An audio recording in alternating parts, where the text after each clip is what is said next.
প্রিয় শিক্ষার্থী, তোমরা কেমন আছো? তোমাদের স্বাগত জানাচ্ছি পদার্থবিজ্ঞান ক্লাসে। আজকে আমরা উচ্চ মাধ্যমিক পদার্থবিজ্ঞান প্রথম পত্রের অষ্টম অধ্যায় অর্থাৎ পর্যাবৃত্তিক গতি নিয়ে আলোচনা করব। প্রিয় শিক্ষার্থী, তোমরা গত ক্লাসে অর্থাৎ সপ্তম অধ্যায়ে ছিলে। ওই অধ্যায়ে আমরা শেষে আজকে আমরা নতুন করে শুরু করছি কিশোর বাতায়নের পক্ষ থেকে আমাদের অষ্টম অধ্যায়।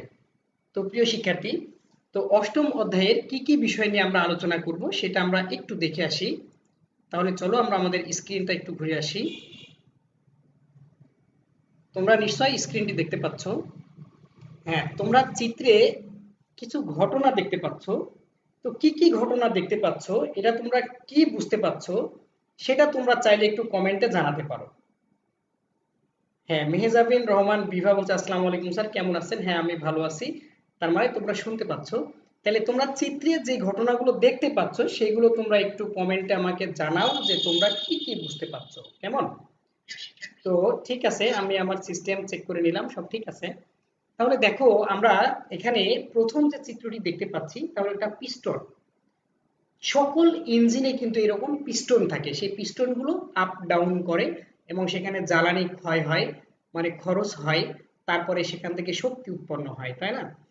তো অর্থাৎ এই পিস্টনটা কি করছে, কিছুক্ষণ পর পর সে আবার আগের জায়গায় আসছে, তাই না? তারপরে আমরা বিদ্যুতের খুঁটি দেখতে পাচ্ছি। তো আসলে বিদ্যুতের খুঁটি দিয়ে আমরা ইলেকট্রিসিটি ব্যবহার করে আমি সেটা বোঝাতে চাইনি। আমি একটা নির্দিষ্ট দূরত্ব বোঝাতে চাচ্ছি যে এই নির্ধারিত দূরত্ব পর পর ইলেকট্রিক খুঁটি বসানো আছে। আবার আমরা একটা পহেলা বৈশাখের একটা ছবি দেখতে পাচ্ছি যে পহেলা বৈশাখ আসলে কিভাবে আসে, কেমন করে আসে, কতদিন পর পরে আসে, তারপর একটা ঘড়িও দেখানো আছে। তার মানে আমি পুরো ঘটনায় যেটা বোঝাতে চাচ্ছি তোমাদেরকে, যে সেটা হলো, যেমন ধরো সপ্তাহের সোমবার, আজকে সোমবার, দুইটাই তোমাদের পদার্থবিজ্ঞান ক্লাস হচ্ছে। তো এই যে সোমবার প্রতি সপ্তাহে আসে, ঘুরে ঘুরে আসে। আবার দেখো ঘড়ি, যে 10টা যখন বাজে, ঘন্টার কাঁটা ঠিক 12 ঘন্টা পর আবার ওই জায়গায় আসে। মিনিটের কাঁটা ঠিক 60 মিনিট, 60 মিনিট পরে আবার ওই জায়গায় আসে। সেকেন্ডের কাঁটা 60 সেকেন্ড পরে আবার ওই জায়গায় আসে, তাই না? আবার পয়লা বৈশাখ 365 দিন পরে আবার পয়লা বৈশাখ আসে। তার মানে আমরা এগুলোকে পর্যাবৃত্তি বলছি, যে নির্দিষ্ট সময় পর পর আবার আগের জায়গায় ফিরে আসা, কিন্তু একই দিক থেকে, যেমন দোলনা। তার মানে এই যে বিষয়গুলো, এইগুলোকে আমরা কি গতি বলছি? পর্যাবৃত্তিক গতি বলছি। পর্যাবৃত্তিক গতি দুই ধরনের, একটু দেখো। পর্যাবৃত্তিক গতিটা তোমরা স্ক্রিনে নিশ্চয়ই দেখতে পাচ্ছ। দুই ধরনের, একটি হলো স্থানিক গতি, অপরটি হলো কালিক গতি। তাহলে স্থানিক গতি বলতে আমরা কি বুঝবো? যে নির্দিষ্ট সময় পর পর সে আবার আগের স্থানে আসবে, এটাকে আমরা বলছি স্থানিক গতি। আর স্থানিক পর্যাবৃত্তি। আর আরেকটা বিষয় হলো কালিক, মানে কাল, সময় আছে, টাইম পিরিয়ড। তার মানে ঘড়ির ওই যে মিনিটের কাঁটার ক্ষেত্রে বলছিলাম যে 60 মিনিট পর পর আবার আগের জায়গায় আসবে, ঘন্টার কাঁটা 12 ঘন্টা পর আবার আগের জায়গায় আসবে, পয়লা বৈশাখ 365 দিন পর আবার আগের জায়গায় আসবে। তার মানে আবার পয়লা বৈশাখ হবে, ঠিক এটা বোঝাচ্ছি। তার মানে আমরা পর্যাবৃত্তিক গতি অর্থাৎ এটি দুই ধরনের পেয়েছি, একটি হলো স্থানিক, অপরটি হলো কালিক। তাহলে দেখো এরপরে আমরা কি দেখতে চাই। এরপরে আমরা সরল দোলন গতি বা সরল সন্ধিত গতি দেখতে যাচ্ছি। কেমন? তাহলে সরল সন্ধিত গতি বা সরল দোলন গতি সম্পর্কে আমরা আলোচনা করব। তাহলে সেই ক্ষেত্রে দেখো যে, okay, thank you from Lakshmipur government college থেকে আরাফাত হোসেন ও রূপা যোগ দিয়েছে। নমস্কার স্যার। হ্যাঁ নমস্কার। আরাফাত সাদিয়া রহমানকে ট্যাগ করেছে। ফারিয়া সুমিতা মিম, আসসালামু আলাইকুম স্যার। ওয়ালাইকুম আসসালাম। হ্যাঁ, তোমরা কি বুঝছো সেটা বলো, সালাম না দিলেও চলবে। হ্যাঁ, অসংখ্য ধন্যবাদ। শুরুতেই একজন সালাম দিলে সবার পক্ষ থেকে হয়ে গেল আর কি। মাদারগঞ্জ এজ এইট গভর্নমেন্ট কলেজ থেকে জান্নাতুল ফেরদৌস জান্নাত যোগ দিয়েছে। মাহাজামিন রহমান বিভা। হ্যাঁ ঠিক আছে, তোমাদেরকে অসংখ্য ধন্যবাদ। তোমরা বিষয়গুলো কমেন্টে জানাও যে আজকের বিষয় নিয়ে কি ধরনের আলোচনা হচ্ছে এবং তোমরা বুঝতে পারছো কিনা, চিত্রগুলো তোমাদের মনে কি ধরনের ইফেক্ট তৈরি করলো, তোমরা সেই বিষয়গুলো নিয়ে কথা বলতে পারো। তাহলে আমরা বলছিলাম সরল দোলন গতি নিয়ে আমরা কথা বলছিলাম। তাহলে ঠিক আছে, আমি একটু স্ক্রিনটি অফ করে দিই, তারপরে আমি তোমাদের সাথে আবার কথা বলি। প্রিয় শিক্ষার্থী, তাহলে দেখো সরল দোলন গতি, সরল দোলন গতি এখানে এ সমানুপাতিক মাইনাস এক্স, তার মানে এটা সরণ ত্বরণের সমানুপাতিক এবং বিপরীতমুখী বলা হচ্ছে। তাহলে খেয়াল করো, আমরা এটা দিয়ে যে বল তৈরি হবে সেই বল সম্পর্কে, বলের বৈশিষ্ট্য সম্পর্কে একটু জানতে চাই। তার মানে আমরা যদি এখানে একটা সরল দোলক আঁকি, মনে করো, যদিও আমরা সরল দোলক নিয়ে আগামী ক্লাসে আলোচনা করব, এই সরল দোলক বা একটা দোলনাও তুমি বিবেচনা করতে পারো, এখান থেকে সেখানে আসলো, আবার এখান থেকে এরকম একটা জায়গায় আসলো। তার মানে কি হচ্ছে, এর ত্বরণ সরণের সমানুপাতিক হচ্ছে এবং এটি বিপরীতমুখী হচ্ছে। কেমন? তাহলে আমরা, ঠিক আছে, স্ক্রিনটা একটু শেয়ার করে নিই। তাহলে তোমরা এখানে দেখো যে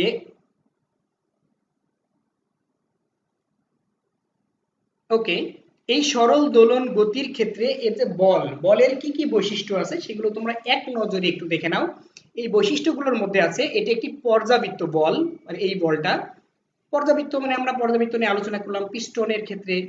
তারপরে সেলাই মেশিন, তোমরা দেখেছো যে অনেকের বাড়িতে সেলাই মেশিন আছে বা বাজারে তোমরা টেইলার্সে দেখছো তোমরা, যে সেলাই মেশিন সূচের গতিটা বারবার কি হয়, তার মানে স্থান পরিবর্তন করছে, তাই না, একই দিক থেকে। তার মানে এটাকে আমরা বলতে পারি পর্যাবৃত্ত গতি, কিন্তু এখানে ফোর্সটাকে আমরা বলছি পর্যাবৃত্ত বল। এটা একটি স্পন্দনশীল বল। স্পন্দনশীল বলতে আমরা বোঝাচ্ছি অর্ধেক সময় সামনের দিকে, বাকি অর্ধেক সময় পেছনের দিকে। এইভাবে যে বল সেটাকে আমরা বলছি স্পন্দনশীল বল। এইভাবে যে গতি তার নাম হলো স্পন্দন গতি।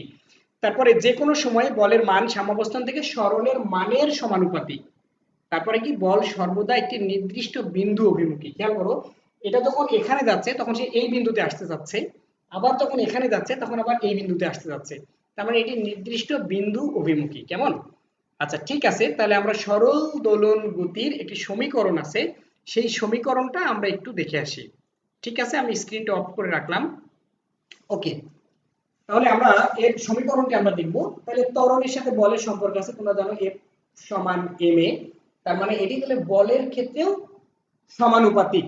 তাহলে আমরা এখানে লিখে রাখলাম যে এটি F সমানুপাতিক মাইনাস এক্স। কেমন? তাহলে খেয়াল করো, এখানে আমরা লিখছি F সমান মাইনাস কে এক্স। তার মানে এটা একটা সমানুপাতিক ধ্রুবক কেটা। তাহলে F সমান আমরা জানি এম এ সমান মাইনাস কে এক্স। তাহলে a সমান minus k by m x, এটুকু তো আমরা বুঝতে পারলাম, তাই না? তাহলে এখন খেয়াল করো যে এ মানে কি, ত্বরণ। তো ত্বরণকে আমরা অন্যভাবে প্রকাশ করতে পারি কিনা, তার মানে বিষয়টা আমি বোঝাতে চাচ্ছি, বেগ পরিবর্তনের হারকে তো ত্বরণ বলে, তাই না? তাহলে খেয়াল করো, আমরা যদি এমন লিখি d v dt equal minus k by m x, যা ছিল তাই আমরা করে দিলাম। জাস্ট ত্বরণকে আমরা প্রকাশ করেছি এখানে ডিভিডিটি, তার মানে বেগকে সময় সাপেক্ষে অন্তরীকরণ করলে কি হয়, ত্বরণ হয়। এটা তোমাদের জানা সমীকরণ। তাহলে খেয়াল করো, এখানে আমরা ডি ডিটি, এই ভিটাকে আবার ডিফারেন্সিয়েশন, ভিটাকে যদি আমরা আবার ভাঙি তাহলে কি পাবো, বেগকে আমরা সরণের হার বলতে পারি। তাহলে এটাকে আমরা বলছি ডি এক্স ডিটি। কেমন? তাহলে সবকিছু মিলে এটাকে আমরা বলতে পারি d square x dt square.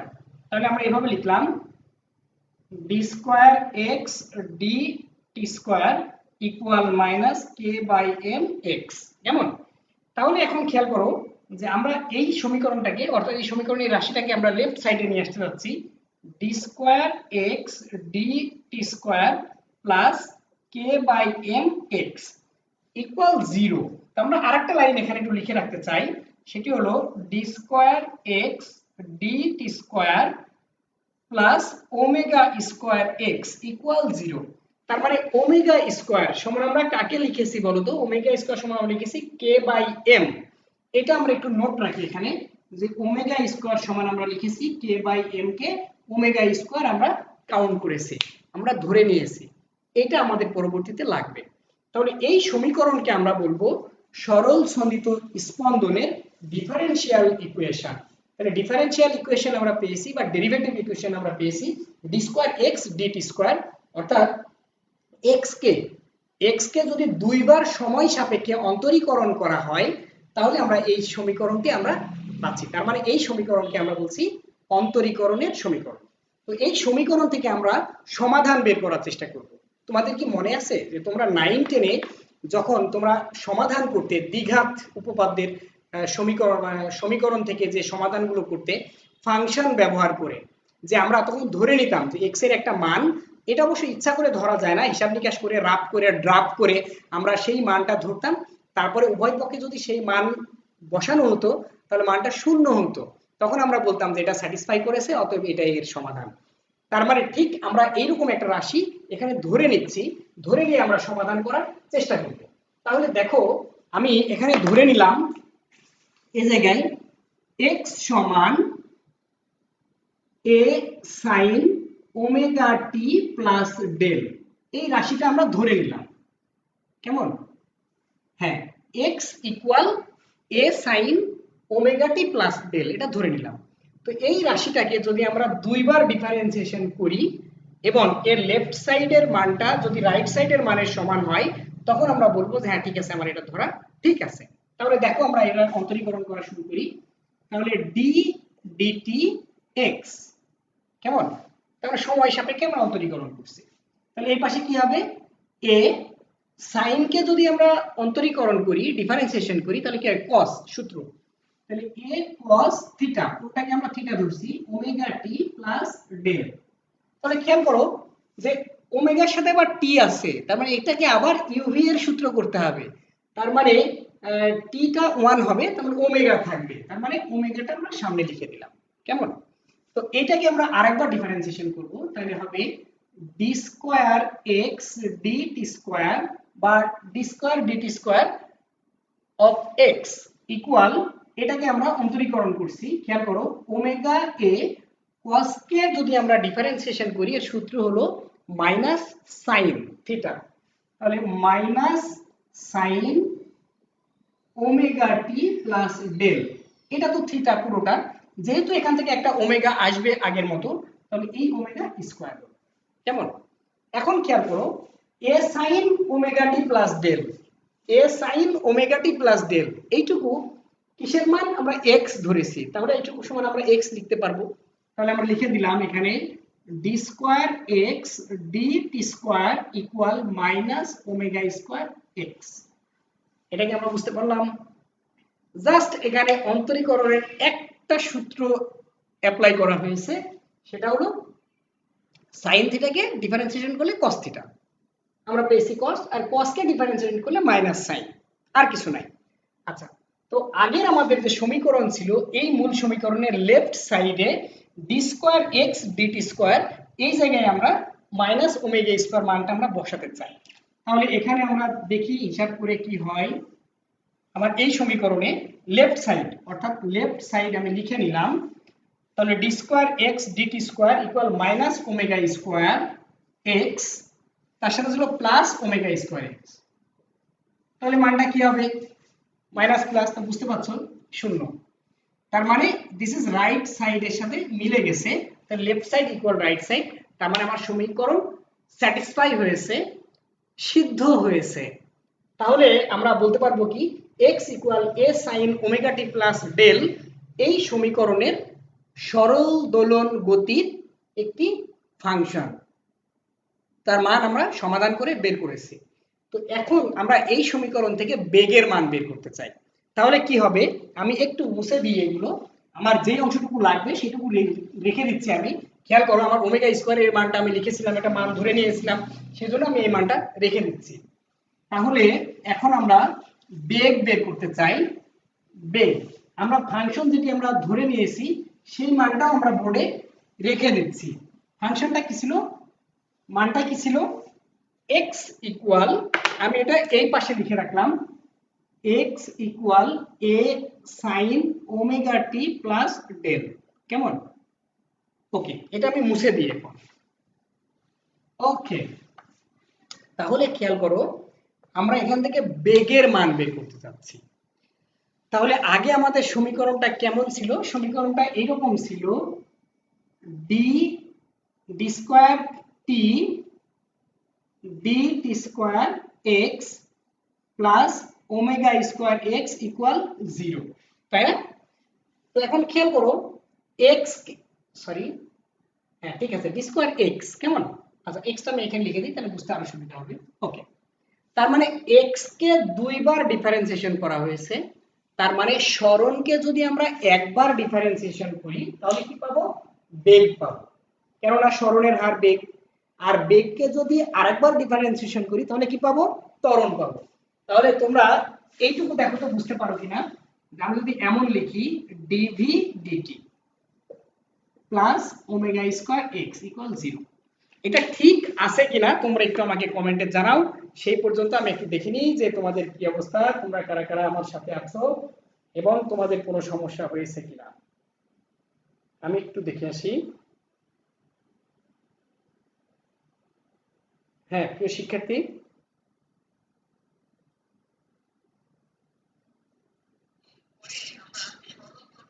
ওকে আমি শুনতে পাচ্ছি, আমার সাউন্ড আমার শব্দ আমি শুনতে পাচ্ছি, তারপরে তোমরা আমার সাথে আসছো আর কি। ওকে তাহলে আমি, হ্যাঁ চিটাগাং থেকে বলছে, ওকে left side right side prove হয়েছে, তোমরা সেটা লিখেছো, গুড ফাইন। স্যার বুঝি নাই প্লিজ এগেন, কে বলছে? ব্রানো, গ্লেন ব্রানো বলছে স্যার আমি বুঝিনি। অমিত সাধু বলছে এভরিথিং ইজ পারফেক্ট। আচ্ছা গ্লেন ব্রানো, তুমি কোথায় বুঝনি সেটা যদি তুমি একটু বলো তাহলে সুবিধা হয়। আমরা কিছুই না, শুধুমাত্র কি করেছি দেখো, একটা সমীকরণ আমরা নিয়েছি, যে সমীকরণটাকে আমরা সরণের সমীকরণ বলছি। এই সমীকরণকে যদি আমরা একবার ডিফারেন্সিয়েশন করি তাহলে আমরা পাবো বেগ পাবো, কারণ সরণের হারকে বেগ বলে। আর যে বেগটা আমরা পাচ্ছি সেই বেগকে আরেকবার অন্তরীকরণ করে আমরা ত্বরণ পাবো। আসলে আমরা ওই জায়গায় যাচ্ছি যে একটা যে দোলন গতি হচ্ছে, সরল সন্ধিত স্পন্দন গতি, এই গতির বেগটা কেমন হবে, তার ত্বরণ কেমন হবে, আমরা এইগুলো বের করার জন্য আগাচ্ছি, কেমন? তাহলে খেয়াল করো যে আমরা এটুকু লিখলাম এখান থেকে, অর্থাৎ বেগ, বেগকে যদি আমরা একটু ভাঙি তাহলে কি পাবো? সরণের হার। এটা ছিল সরণের হার, তার মানে দুইবার ছিল, কি বুঝতে পারছো? তাহলে এখন খেয়াল করো এই জায়গাটায় আমরা এমন লিখছি কিরকম, যে dx dt dx dt into dv dx। খেয়াল করো তো জায়গাটা খুব কঠিন মনে হচ্ছে নাকি, একটু দেখো তো। dx dx উপরের নিচের dx dx চলে গেল, তাহলে dv dt থাকলো, এই যে dv dt, কেমন? প্লাস ওমেগা স্কয়ার এক্স, এটুকু আমরা লিখে দিলাম, ওমেগা স্কয়ার এক্স ইকুয়াল 0, ঠিক আছে? তাহলে দেখো dx dt মানে সরণের হার, সরণের হারকে কি বলে? বেগ বলে, বেগ v, তার সাথে থাকলো dv, এখানে থাকলো dx ইকুয়াল, এটাকে ওই পাশে পাঠিয়ে দাও, মাইনাস ওমেগা স্কয়ার এক্স, কেমন? এখন এই dx টাকে যদি আমরা ওই পাশে দিয়ে দিই তাহলে এটা এমন হবে না, দেখো তো এমন লিখলে ভুল হবে কিনা। নিচে dx ছিল, dx টাকে আমরা এই পাশে দিয়ে দিলাম, ঠিক আছে? তো এই সমীকরণটাকে আমরা এখন ইন্টিগ্রেশন করতে যাচ্ছি, সমাকলন করতে যাচ্ছি। সমাকলন থেকে একেবারে ভয় পাওয়ার কিছু নাই, খুব ইজি বিষয়। সমাকলন করতে গেলে কি দিতে হয়? একটা লিমিট, সীমা দিতে হয়। তো আমরা এখানে 0 টু v 0 টু x, এই লিমিটটা আবার বোঝার সহজ টেকনিক হলো যে আমার সীমা কি হবে, লিমিটটা কি হবে, d এর পরে যেই রাশি থাকে সীমাটা নির্ধারণ করে সেই রাশি। তো d এর পরে কি আছে? v আছে, v মানে বেগ, আদি বেগ 0 শেষ বেগ v। d এর পরে কি আছে? x, x হলো সরণ, আদি সরণ 0 শেষ সরণ x। এই হলো, ক্লিয়ার? হ্যাঁ তোমরা একটু আমাকে কমেন্টে জানাও। আচ্ছা এখন খেয়াল করো x to the power n, তাকে যদি আমরা ইন্টিগ্রেশন করি তাহলে কি হয়, সমাকলন করি তাহলে কি হয়, x টু দি পাওয়ার, তার মানে এরকম x to the power n, তাহলে x to the power n plus 1 divided by n plus 1। তার মানে এই যে v এর পাওয়ার কিছু নাই মানে 1 আছে, তাহলে 1 যোগ 1 মানে 2 ডিভাইডেড বাই 1 যোগ 1 মানে 2, তার মানে হবে এরকম v স্কয়ার বাই 2। আর এর যে সীমা, সেই সীমাটা বসে গেল এখানে, ওমেগা স্কয়ার এক্স রিলেটেড না, তাদেরকে আমরা কনস্ট্যান্ট বলছি, তাদের আমরা বাইরে বের করে দিলাম, তাহলে এখানে আগের মতো এক্স স্কয়ার বাই 2, এখানে আমরা লিমিট বসাবো x বাই 0। তো এই জায়গাটা যারা নতুন, যারা বিশেষ করে যারা এখন এসএসসি পাস করে যারা ক্লাস করছো তাদের ক্ষেত্রে এই জায়গাটা একটু জটিল মনে হতে পারে। এখানে আমাদের ইন্টিগ্রেশনের একটা সূত্র আছে, সেই সূত্রটা হলো x to the power n কে যদি আমরা ইন্টিগ্রেশন করি তাহলে তার সূত্র হলো x যেটা বেস ছিল সেটা থাকবে পাওয়ারের সাথে 1 যোগ ডিভাইডেড বাই পাওয়ারের সাথে 1 যোগ। তাহলে আমাদের এই v এর পাওয়ার এখানে কিছু নাই মানে 1 আছে, 1 যোগ 1 বাই 2 ডিভাইডেড বাই 1 যোগ 1 মানে 2 ভাগ 2 অর্থাৎ স্কয়ার বাই 2। ঠিক এখানেও তাই, x এর পাওয়ার কিছু নাই মানে 1 আছে। তো এই হলো ঘটনা, কেমন? আচ্ছা ঠিক আছে, তাহলে আমরা এখন পরবর্তী বিষয়ে চলে যাই। আমরা এখান থেকে এখানে চলে আসলাম। তাহলে ভি স্কয়ার উভয় পক্ষেই 2 আছে, আমরা চাইলে এটা বাদ দিয়ে দিতে পারি।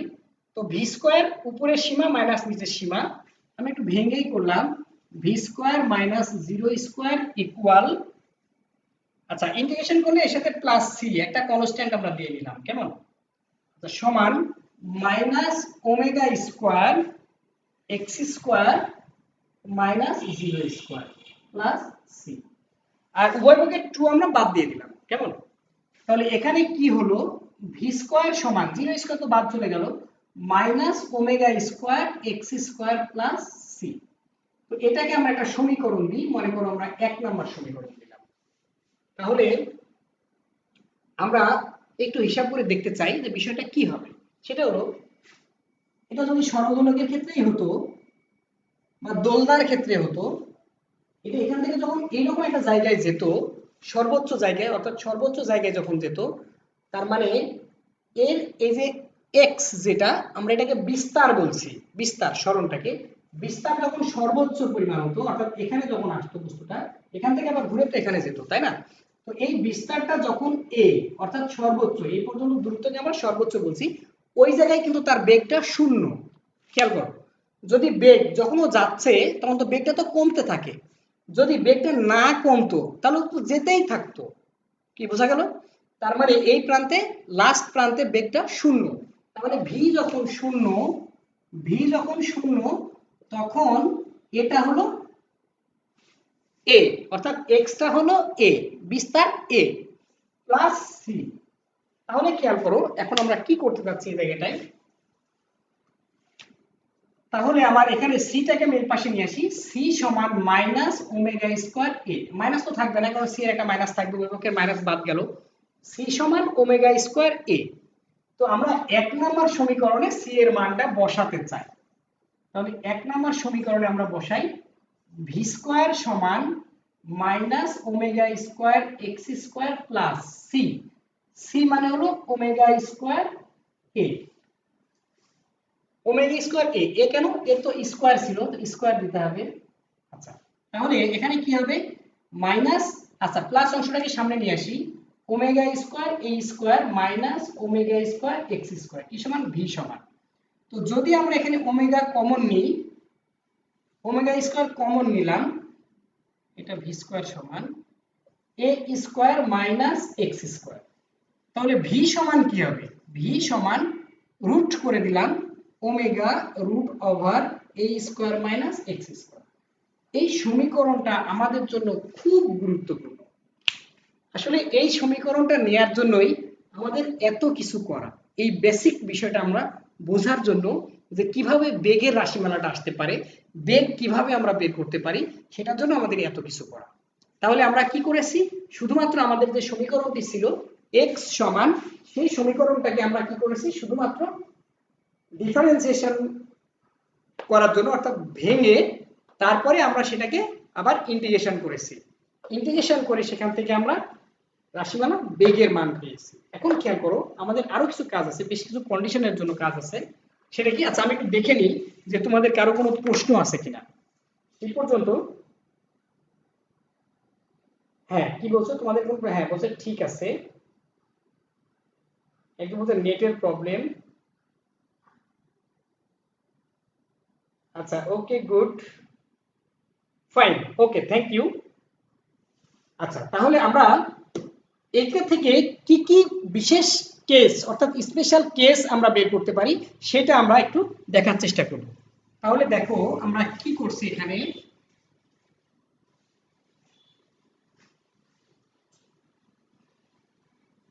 আমরা লাস্টের সমীকরণটি রেখে দিলাম, তারপরে কি ঘটনা ঘটবে আমরা এটা একটু দেখতে চাই, খুব স্পেশাল একটা কেস এখানে আছে। তাহলে ভি সমান omega root over a square minus x square. এখন দেখো আমরা সরল দোলক দিয়ে বোঝার চেষ্টা করছি, তাহলে বুঝতে আমাদের সুবিধা হচ্ছে। এটা এখান থেকে এই জায়গায় আসলো, আবার ওকে এখান থেকে এখানে গেল, আবার এখান থেকে এখানে আসলো, কেমন? তাহলে সেই ক্ষেত্রে কি কি হতে পারে একটু খেয়াল করো, যে এখান থেকে এই পর্যন্ত যে দূরত্ব সেটাকে আমরা বলছি বিস্তার, তাকে আমরা এ দ্বারা প্রকাশ করছি। তার মানে বিস্তার এ, এক্স হলো সেই সরণটাকে আমরা বলছি, অর্থাৎ এই এক্সটা যদি এর সমান হয়, এক্স ইকুয়াল যদি এ হয়, অর্থাৎ বিস্তার যদি সর্বোচ্চ হয়, তাহলে কি হবে? Omega root over a square minus a square omega into zero equal zero. তার মানে সর্বোচ্চ বিন্দুতে বেগের মান শূন্য। তার মানে আমরা এটা পেলাম ভি মিন, মিনিমাম ভেলোসিটি শূন্য। এখন আমরা বের করতে যাচ্ছি যে সরণ এক্স এর মান যখন শূন্য, অর্থাৎ এই বিন্দুতে বেগটা কত। তাহলে আমরা এই বিন্দুতে বেগটা একটু বের করি, আমি এটা একটু মুছে দিই। তাহলে ভি সমান omega root over a square minus x square. এখন আমরা বলছি এক্স এর মানটা কত? শূন্য বা জিরো। তাহলে omega root over a square minus শূন্য স্কোয়ার, তাহলে omega root over a square omega এ। এই বেগটাকে আমরা বলছি ম্যাক্সিমাম ভেলোসিটি, অর্থাৎ ভি ম্যাক্স সর্বোচ্চ বেগ ভি সমান ওমেগা এ। তার মানে খেয়াল করো, যখন সেটা কর্নারে চলে যাচ্ছে তখন তার বেগটা বাড়ছে, নামার সময় বেগটা বাড়ছে, সর্বোচ্চ বেগ হচ্ছে ঠিক মিডল পয়েন্টের সাম্যাবস্থায়। এখান থেকে আবার যখন এদিকে উঠছে তখন বেগটা কিন্তু কমতে থাকছে, আবার সর্বোচ্চ বিন্দুতে যখন যাচ্ছে তখন কিন্তু বেগটা আবার বাড়তে বাড়তে আসছে, এসে আবার সাম্যাবস্থায় আসলে আবার কমা শুরু হচ্ছে, কেমন? তাহলে আমরা এখান থেকে ম্যাক্সিমাম বেগের মান বের করেছি, মিনিমাম বেগের মান বের করেছি। এগুলো আমাদের গাণিতিক প্রবলেম সলভ করতে গেলে লাগবে। তাহলে আমরা একটু দেখি, ভি মিন মিনিমাম ভেলোসিটি হলো 0 আর ম্যাক্সিমাম ভেলোসিটি হলো ওমেগা এ। ঠিক আছে, তাহলে আমরা এখন আরেকটি রাশি দেখি, সেটা কি রাশি দেখব? আরেকটি বিষয় আমাদের রাখা এখানে লিখে রাখলে ভালো, root over x square minus a square, a square minus x square. এই সমীকরণটা আমাদের ছিল, আমরা এটা লিখে রাখলাম। তাহলে এখন আমরা আরেকটি রাশি দেখি। আচ্ছা, আমরা আমাদের স্ক্রিনে ফিরে যাই, স্ক্রিনে কি কি কাজ ছিল সেটা আমরা দেখার জন্য একটু হেল্প নিই। আমরা একটু স্ক্রিনে ফিরে যাচ্ছি। ব্যবকলনের সমীকরণ আমরা দেখেছি, সমাধান অলরেডি করে ফেলেছি। তো এখন আমরা দেখব পর্যায়কাল, কম্পাঙ্ক, কৌণিক কম্পাঙ্ক, বেগ, ত্বরণ। অলরেডি আমরা বেগ বের করে ফেলেছি, ত্বরণ বাকি থাকলো, আমরা ত্বরণটা দেখব। এখন পর্যায়কাল থেকে শুরু করি। তাহলে পর্যায়কাল দেখো, পর্যায়কাল কি হবে, আমি আগে স্ক্রিনটা একটু অফ করে দিই। আচ্ছা, পর্যায়কাল বের করতে যাচ্ছি। তাহলে খেয়াল করো, টি এর মান, টি সমান আমাদের এটা বের করতে হবে। তাহলে কি করে বের করব সেটা একটু দেখো। আমরা ধরে নিলাম x ইকুয়াল, আমাদের যে সমীকরণ ছিল a sin omega t plus del ছিল, তাই না?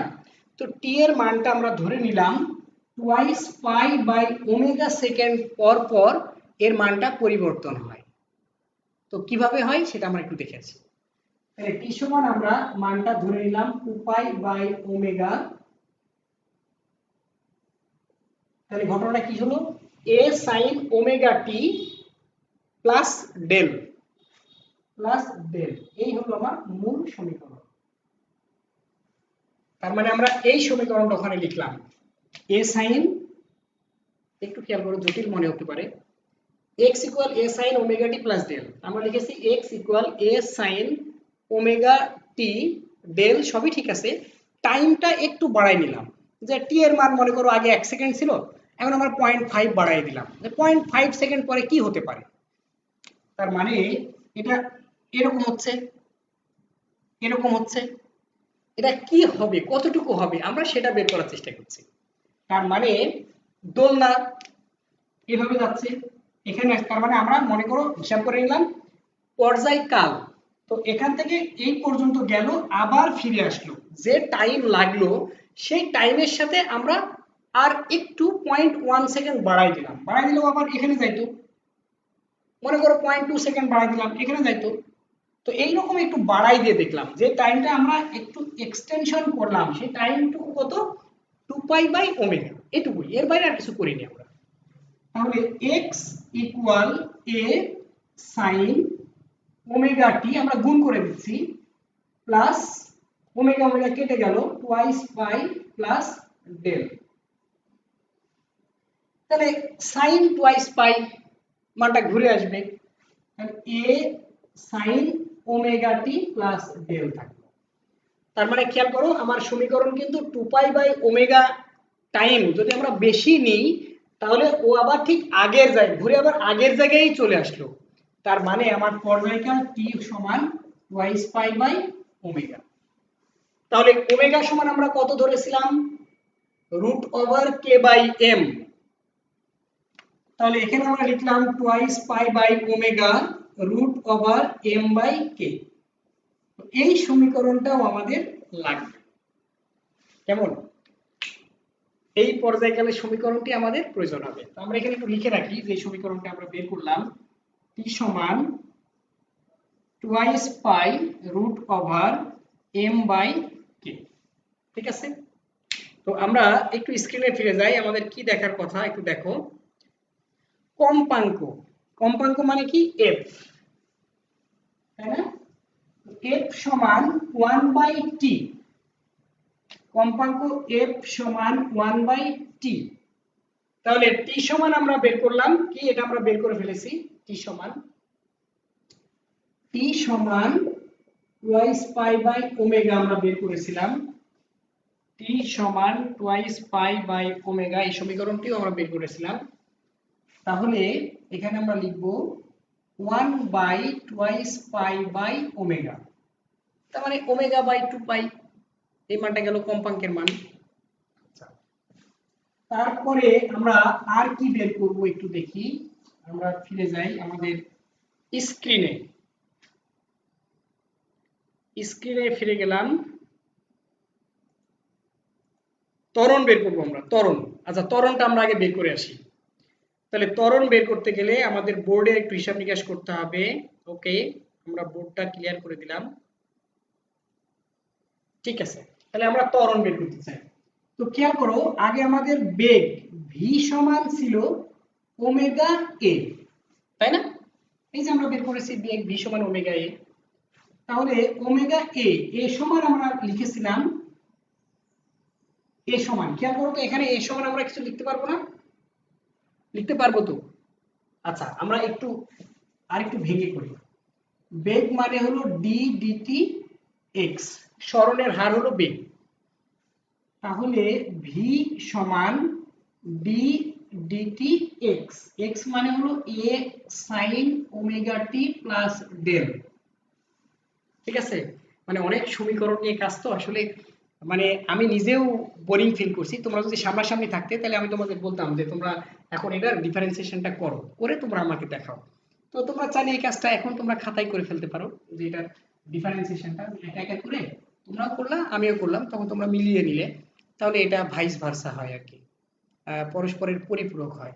আর একা একা ক্লাস মানে এটা তো বোরিং টাইম ব্যাপার, যে আমাকে আসলে ক্যামেরাটাকেই মনে করতে হচ্ছে এখানে অনেকগুলো স্টুডেন্ট বসে আছে, এর মধ্যে কেউ আমার দিকে তাকায় আছে, কেউ খাতার দিকে কাজ করছে, কেউ বইয়ে তাকায় আছে, কেউ আবার একটু দুষ্টমি করছে, তাকে আবার ধমকও দেওয়া দরকার, তাই না? তো অনেকগুলো ব্যাপার সে অনলাইন ক্লাসের সাথে যুক্ত। তো প্রিয় শিক্ষার্থী, তাহলে দেখো আমরা এটার ডিফারেন্সিয়েশনটা করতে চাই, যেটা আমরা আগে করেছিলাম। তাহলে সেটা কি ছিল, a ওমেগা a সাইন মানে cos হবে cos omega t plus del, হয়ে গেল, এটা হলো v এর মান। তো এখন এটাকে যদি আমরা আরেকবার ডিফারেন্সিয়েশন করি, তার মানে এরকম হবে, এটা dv dt ইকুয়াল, এই পাশে ddt করলাম আমরা, তাহলে এমন হবে omega square a sine omega t plus del. আমরা আগে করেছিলাম শুরুতে এই কাজগুলো। তাহলে dv dt মানে তো ত্বরণ, তাই না? Minus omega square a sine omega t plus del, a sine omega t plus del মানে কি x। আমরা পেয়ে গেলাম ত্বরণের মান, ত্বরণের রাশিমালা। ত্বরণ a সমান, আমরা এখানে লিখে রাখি, v এর পরে লিখি ত্বরণ a সমান মাইনাস ওমেগা স্কয়ার এক্স। এখন দেখো যখন সরণের মান 0 তখন ত্বরণ 0, যখন সরণের মান a সর্বোচ্চ তখন ত্বরণ ওমেগা স্কয়ার a। ঠিক আছে, ওকে। তাহলে এখন আমরা কি করব, গাণিতিক সমস্যা সমাধান করব। কে কে তোমরা পারো এখন আমি দেখি। গাণিতিক সমস্যা সমাধান করতে চাই, এখন তোমাদের কাজ। খুব ইজি একটি গাণিতিক সমস্যা দিলাম তোমাদের সামনে, তোমরা স্ক্রিনে নিশ্চয়ই দেখতে পাচ্ছ যে সরল রেখা বরাবর সরল সন্দিত স্পন্দনে স্পন্দিত একটি কণার বিস্তার 0.05 মিটার এবং পর্যায়কাল 12 সেকেন্ড, এর সর্বোচ্চ দ্রুতি ও ত্বরণ নির্ণয় করো। সর্বোচ্চ দ্রুতি ম্যাক্সিমাম ভি এটা বের করতে হবে, আর ত্বরণের সমীকরণ এ ওমেগা স্কয়ার এ হবে এখানে, কেমন? তাহলে এটা বের করতে হবে। তো তোমরা যারা যারা পারো তারা তারা আমাকে কমেন্টে জানাও যে তোমাদের উত্তর কত হয়েছে। তো আমি এখানে একটু হেল্প করি। তাহলে দেয়া আছে, কি কি দেয়া আছে? দেয়া আছে বিস্তার a সমান 0.05 মিটার, a সমান 0.05 মিটার। তারপরে দেওয়া আছে পর্যায়কাল t সমান 12 সেকেন্ড, দ্রুতি v ম্যাক্সিমাম বের করতে হবে, আর একটি ত্বরণ a বের করতে হবে। তাহলে v সমান ওমেগা a, v ম্যাক্স সমান ওমেগা a, ওমেগা মানে হলো 2 পাই বাই t তার সাথে a, 2 into pi 3.1416 into a, 0.05 divided by t 12। তাহলে এটি কত হবে একটু ক্যালকুলেট করে নিই। 2 ইনটু 3.1416 ইনটু 0.05 ডিভাইডেড 12, এটা আসলো 0.026 মিটার পার সেকেন্ড, এটাই উত্তর, কেমন? তো ঠিক আছে, তোমরা কারা কারা পেরেছো আমি তাদের উত্তরটা একটু দেখে আসি, আর পরের অঙ্কটা তোমাদের জন্য আমি সমাধান করার জন্য দিয়ে দিই। এটি হলো পরের প্রশ্ন, মানে যাদের আগেরটি হয়েছে তারা উত্তরটি লেখো। Good. 2.62 into 10 inverse 2, good. Amit সাধুর হয়েছে, লামিয়ার হয়েছে, লিয়ানা খানের হয়েছে, ইশতিয়াকের হয়েছে, আয়েশার হয়েছে, কানিজ ফাতেমা, গুড। অসংখ্য ধন্যবাদ তোমাদের, আরো অনেকেই কানিজ ফাতেমা, রিয়া তারা আরো কমেন্ট করছে, ওকে ধন্যবাদ তোমাদের। তো ঠিক আছে, তাহলে পরবর্তী অঙ্কটা তোমরা একটু সমাধান করার চেষ্টা করো। পরবর্তী প্রবলেমটা কি হবে সেটা হলো কোনো সরল সন্দিত স্পন্দন গতি সম্পন্ন কণার বিস্তার 3 সেন্টিমিটার এবং সর্বোচ্চ বেগ 6.24 সেন্টিমিটার পার সেকেন্ড হলে কণাটির পর্যায়কাল কত? তাহলে আমরা পরেরটি চেষ্টা করি সলভ করার জন্য। তো আচ্ছা, আমি একটু স্ক্রিনটা অফ করে দিলে তোমরা আগেরটা নিতে পারতা অনেকেই, আর ওই স্ক্রিনটা অফ করে দিলে তোমরা অনেকেই বুঝতে পারতে। হ্যাঁ, এই তো, এই ছিল আমার হলো গাণিতিক প্রবলেম সলভ। তোমরা নিশ্চয়ই দেখতে পাচ্ছ এখন। ঠিক আছে, যাদের হয়নি তারা একটু উঠায় নাও, ওকে, স্ক্রিনশট দিয়েও নিতে পারো তোমরা। ঠিক আছে, তাহলে আমি চলে গেলাম আমার প্রশ্নটাই।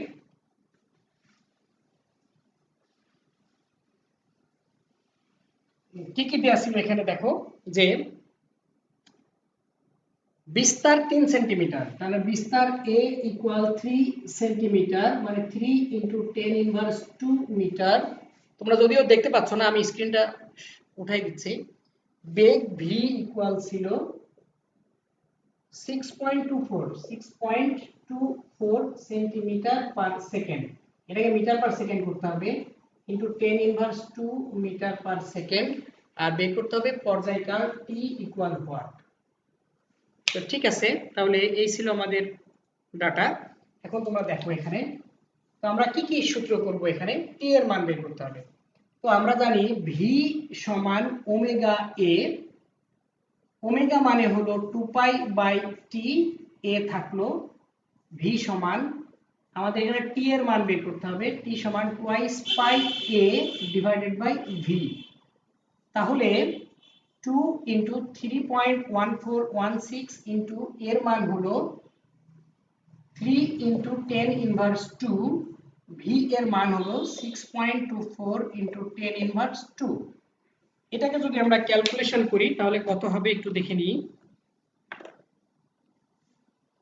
ও আগেরটা ত্বরণের মান ছিল তাই না, ত্বরণ বের করতে হতো আগেরটাই মনে হয়, ত্বরণ এ সমান ওমেগা স্কয়ার এ করলে হবে, ঠিক আছে ওকে।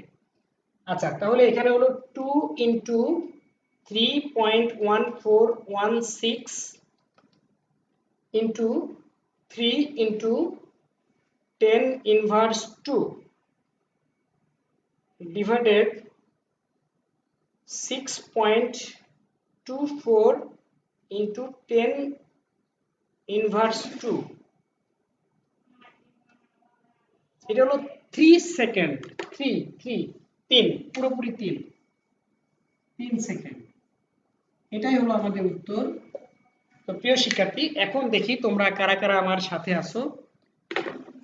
যাদের হয়নি তারা চাইলে তুলে নিতে পারো। হ্যাঁ 3 সেকেন্ড, 3.02 এক্সাক্ট হয়েছে অমিত চাদু, 3.02 সেকেন্ড। ফাইন। আশরাফুল সোহান ভেড়ামারা কলেজ থেকে যোগ দিয়েছে, অসংখ্য ধন্যবাদ তোমাকে সোহান। আচ্ছা ফাইন, তোমাদের অনেকেরই হয়েছে, রূপা খানের হয়েছে, কানিজের হয়েছে, আক্তারের হয়েছে, অসংখ্য ধন্যবাদ তোমাদের। তো প্রিয় শিক্ষার্থী, এরপরে আমরা স্ক্রিনে চলে যাই, যে কি বিষয়ে আমাদের আলোচনা করার কথা সেগুলো আমরা একটু দেখে আসি। আমি এটা মুছে দিলাম। এখন আমি একটু স্ক্রিনটা শেয়ার করছি তোমাদের সামনে।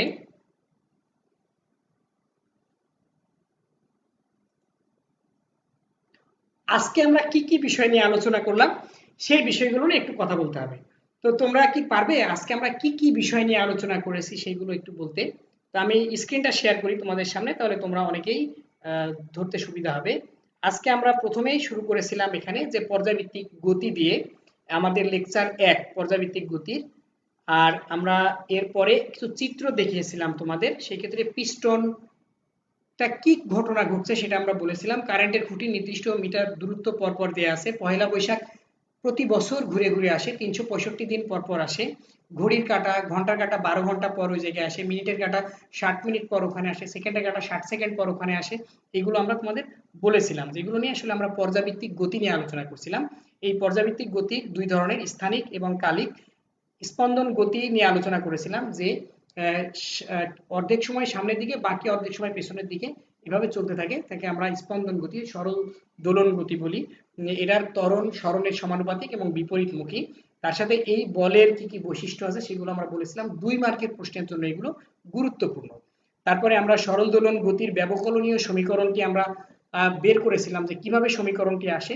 এই সমীকরণের সমাধান, যেটা তোমরা স্ক্রিনে এখন দেখতে পাচ্ছ বোর্ডে, যে x equal a sin omega t plus del, এই সমীকরণ থেকেই আসলে আমরা সমস্ত কিছু বের করেছি। পর্যায় কাল বের করেছি, কম্পাঙ্ক বের করেছি, বেগ বের করেছি, ত্বরণ বের করেছি।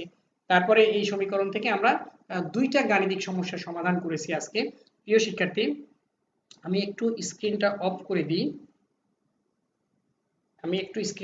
দিই। তো তোমাদের আজকে আমার সাথে ক্লাসে থাকার জন্য এবং সময় নিয়ে থাকার জন্য তোমাদেরকে আমি অসংখ্য ধন্যবাদ জানাচ্ছি। যে তোমরা ভালো থাকো, সুস্থ থাকো, তোমাদের জন্য অনেক অনেক শুভকামনা থাকবে।